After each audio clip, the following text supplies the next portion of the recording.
Olá, eu sou Bruno Feldens, professor de Física, e nessa aula nós estudaremos a hidrostática. Então, vamos começar fazendo a definição de densidade, porque é muito importante a gente saber o que é densidade no estudo da hidrostática, porque toda hora a gente vai estar trabalhando com densidade líquida, densidade de corpo. Então, vamos definir essa grandeza física. A densidade de um corpo é a massa desse corpo dividido pelo volume dele.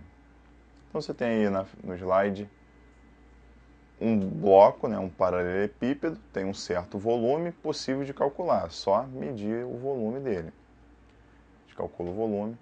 A massa também é possível da gente medir, coloca numa balança, por exemplo, descobre a massa, e a densidade vai ser a massa desse corpo dividido pelo volume desse corpo. Então, essa é a definição de densidade. Bom, daí a gente parte para o conceito de pressão no líquido. O que ocorre quando você tem um líquido e mergulha nesse líquido? Ocorre que a pressão vai aumentar. Isso aí a gente consegue perceber mergulhando numa piscina razoavelmente funda. Se você mergulhar ali uma piscina de 1,80 m, 2 metros de profundidade, você já sente uma pressão no ouvido. Então isso é a prova prática de que, à medida que você aumenta a profundidade, a pressão sobre você também aumenta. Isso por quê? Porque a quantidade de fluido em cima de você vai ficando cada vez maior. Então você tem que aguentar a pressão de cada vez mais fluido em cima de você.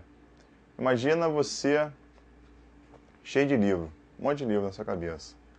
Cada vez que coloca mais livro na sua cabeça, a pressão que você sente na cabeça vai aumentando. Você pode pensar isso para o líquido também. À medida que você mergulha, a quantidade de líquido em cima de você vai aumentando, de forma que a pressão que você suporta também aumente. Como é que a gente calcula a pressão a uma certa profundidade num líquido? Então, a pressão é dada por essa equação, P igual a P0 mais dGH.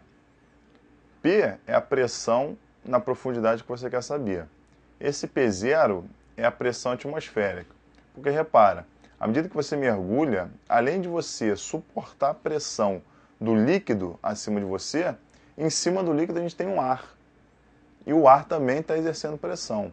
Então, a pressão vai ser o P igual a P0, que é a pressão do ar, mais o dGH, que é a pressão do líquido. Esse D é a densidade do líquido, o G é a aceleração da gravidade e o H é a profundidade que você está.